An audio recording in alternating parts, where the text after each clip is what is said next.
what should be done by one who's skilled in goodness and who knows the path of peace.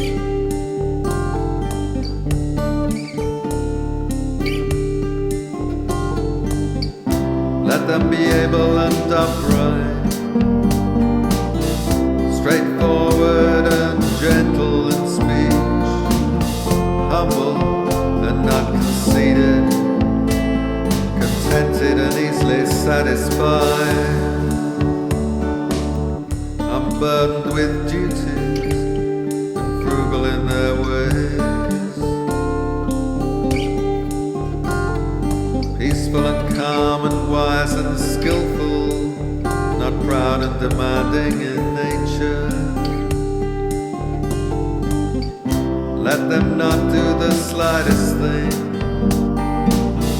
that the wise would later reprove, wishing in gladness and in safety may all beings be at ease.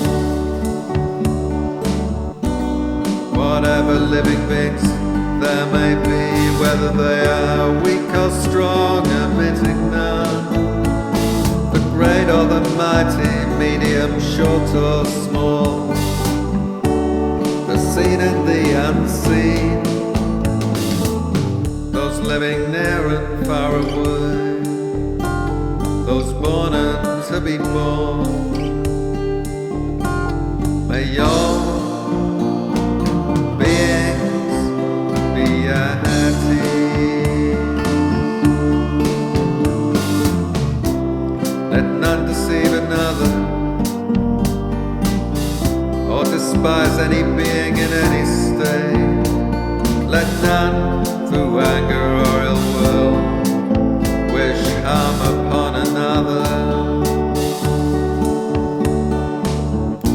Even as a mother protects with her life a child, her only child, so with a boundless heart should one cherish all living beings, radiating kindness over the entire world, spreading upwards to the skies and downwards to the depths, free from hatred and ill will, whether standing or walking, seated or lying down, free from drowsiness, one should sustain this recollection.